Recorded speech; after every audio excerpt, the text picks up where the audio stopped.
Game week 7 is fast approaching us. Let's have a look how my team looks for this week. And remember, this is my final week before I activate my wildcard for game week 8. Okay, so let's start with the defense and keeper situation. Now, as you guys know, I've got a bit of a dilemma straight away with the keeper situation. Do I start the Bradford against Aston Villa away or Sells against Newcastle away? I'll be honest, I don't expect any of them to keep a clean sheet. And if we're looking at clean sheet odds for this week, Nottingham Forest have a 16% chance of keeping a clean sheet. Burnley also have a 16% chance.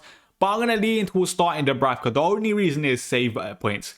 Is there a chance that the Bradford makes 3 saves and gets a save point? Yes. Do I think that chance is higher than Sells versus Newcastle? Yes. So that's why I'm going to start with the Burnley man. I've also got Pedro Porro against Leeds away.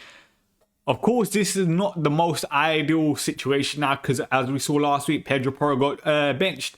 They started Jed Spencer right back, Udogie at left back, which I did say in my last week team selection. I think that could be the case. And obviously that happened.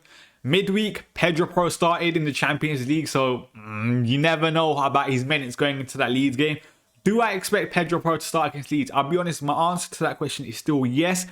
I still expect him to get 70 to 75 minutes. But as you guys know, I'm on a wildcard in game week 8. I'm not really going to transfer him out. And I'll be honest, let me give it away. On my wildcard in game week 8, Pedro Porro won't be in my team.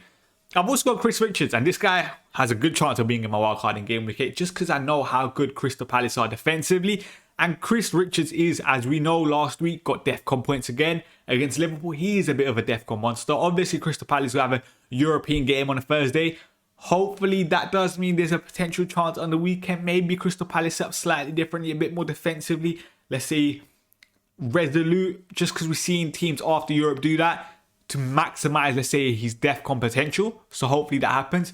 And the next man, currently it is Cucurella against Liverpool at home. And as you guys know, that is not the most ideal of fixtures just because we know Liverpool, even though let's say the attack hasn't fully clicked, they will probably still score a goal, especially considering the suspensions Chelsea have in the back line, the injuries they have in the back line.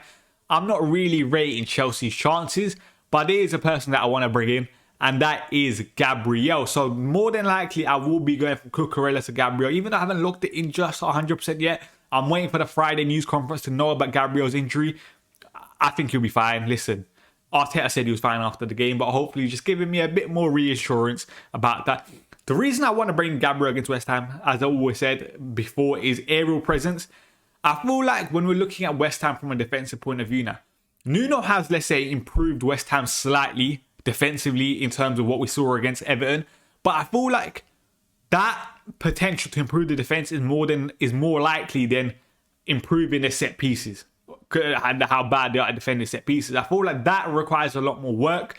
That's why I feel like Gabriel still has very, very good, not only clean sheet potential, but good aerial presence to potentially get himself another goal, which is why I'm leaning towards bringing in the Arsenal defender rather than maybe like an Eze, for example, or a Saka for this week. But that is my defense. Let's have a look at my midfield. And now let's look at that midfield. And I'll be honest, this midfield is either going to be massive for me this week or it's going to be an absolute disaster. Let's start with Elliot Anderson. Elliot Anderson, all I ever asked for him is DEFCON. Listen, he's been getting it the last couple games, even though he did pick up a yellow card last week, which is very frustrating. But Newcastle, his former club, Newcastle playing after Europe. Hopefully Elliot Anderson against potential, let's say, tired legs, a bit more, let's say, fatigued Newcastle. Elliot Anderson buzzing around. Can he get me DEFCON? Hopefully, yes. That's why I've started him. I've also gone with Phil Foden against Brentford. Listen, as I said last week when I brought in Phil Foden, it was a 2-week punt. I liked his prospects against Burnley. Man City scored 5 and he blanked. Frustrating. But I also said I liked his prospects against Brentford. Just because, listen, I don't think Brentford are that good defensively under Keith Andrews so far. The data supports that they haven't been as good defensively. Also, last week, Manchester United did cause Brentford, let's say, a couple problems from an attacking point of view where Brentford did struggle. And we know with Phil Foden, listen, even though he did play in the Champions League, I expect him to start again against Brentford. And as I said before, Phil Foden is one of the only midfielders in FPL that I feel like has the explosiveness to go and get me 2 or 3 returns, which is why I'm going to start the Man City, man. There's no question marks asked. I've also gone with Brian Mbeumo again. Like I said, when I brought Brian Mbeumo in last week, it was a 2-week punt. Sunderland at home. Listen, Sunderland's defensive data has actually been very, very good. But if we're looking at goal scoring odds again on the left-hand side of the column, Manchester United are predicted to get the second most goals this week in terms of bookies odds with 2.08 that is. So I have Brian Mbeumo. Could he obviously get me an attacking return? Potentially. If we're looking at his underlying data, like I've always said with Brian Mbeumo, it is very, very good. Before last week, he had the second most shots in the Premier League behind Erling Haaland. Like, hopefully a return's coming and hopefully a big horse coming, because I need it. And I feel like, especially considering a lot of people don't have him, it would be a great week if he can just get me a 10-pointer. Iliman Ndiaye next against Crystal Palace at home. I'll be honest, I'm not too sure what I think about this fixture, because obviously Shrewsbury Hall's out. Do I expect Iliman Ndiaye potentially to play centrally with Tyler Dibling on the right-hand side? I think that there's a good chance that David Moyes sets his team up like that. If that is the case, do I expect Iliman Ndiaye to have like this more of the ball, more creativity, potentially more goal threat? Yes, because I feel like Iliman Ndiaye, let's say, favours the left-hand side or that central channel rather than the right-hand side. Of course, his goal threat has been quite good from the right side, but I still prefer Ndiaye essentially. Against Crystal Palace at home, again, very, very difficult fixture. Crystal Palace 18 games unbeaten. I'm not too hopeful from an attacking point of view, but as we know with Ndiaye, he does have a highly decent floor just because he also has very good DEFCON potential. Okay, let's move on to Bruno Fernandes, Sunderland at home. And as I said before with Mbeumo, good chance of scoring goals for Manchester United if we're looking at bookies odds, not taking my subjective opinion into it. But more importantly, Bruno Fernandes, I still believe will be on penalties. I know a lot of people have doubts. Listen, if Bruno Fernandes is not on penalties, he'll probably be Brian Mbeumo. And I'm not going to complain this week if Brian Mbeumo is on penalties. But listen, as we know with Bruno, DEFCON potential, 90-minute man on penalties, hopefully.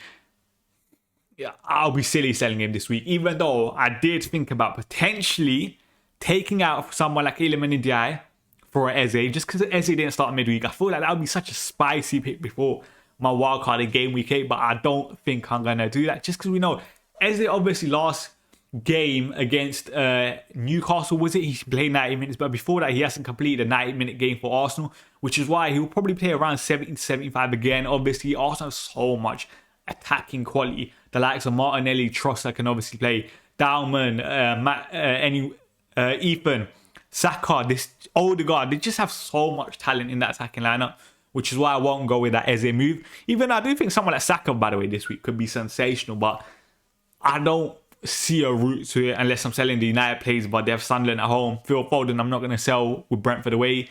I'm just going to have to avoid it. But let's move on to the attack. Now, the attack. Let's start with my captain, and probably my captain for a very, very long time with the way he's playing. Again, 2 goals yesterday against Monaco. Erling Haaland, listen, brilliant form. Manchester City, let's say, even though they drew yesterday against Monaco, I still feel like they're starting to click a bit more. And listen, when Erling Haaland's in this form, Brentford, as I said before, defensively are not, let's say, as strong as maybe we've expected over the last couple of years. You'll be silly not to play him and not to captain him. Erling Haaland will be my captain against Brentford. And for guys that didn't play the triple captain last week, for example, I don't think this is a bad week to triple captain. Just because I know how bad Brentford are defensively, or according to the data, and obviously the form that Erling Haaland's in, it's not a bad option. I've also gone to João Pedro against Liverpool at home. Another option that I did have going into this week was obviously taking João Pedro out for Gyökeres. The only reason I'm not going to do that, first of all, is team value. I'm probably going to have João Pedro now in my wildcard in game week 8, because obviously he got the red card in midweek in Europe. He's going to be fit, or he's going to play, let's say, game week 9 when they have Sunderland, because obviously that midweek between 8 and 9, they have a Champions League game. He's going to be rested for that. And also, João Pedro didn't get called up to the Brazil squad because he's carrying a little bit of an injury. That is, let's say, good in terms of João Pedro's expected minutes probably go up. Of course, it's slightly concerning that he's carrying a bit of an injury. Could, let's say, he get a couple early subs potentially, but listen, his minutes so far look good. The Liverpool fixture, I'm not too sure what I expect of this game. I feel like this could either be, let's say, a very, very tight game, or it could also be like a bit of a basketball game, just because obviously both teams have frailties defensively. Could João Pedro capitalize on that? Potentially.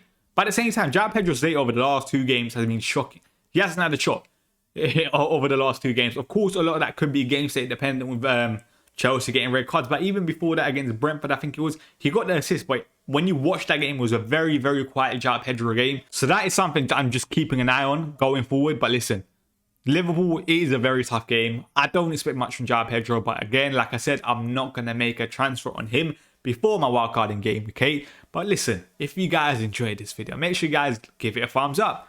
Comment your thoughts on my team. Subscribe to the channel. And remember, guys, turn your notification bell on, because on Friday, my wildcard will be active. And I'll be honest, I've had a quick play around. is going to look a lot different to wildcards in game week 6. So hopefully over the coming weeks, I get more green arrows.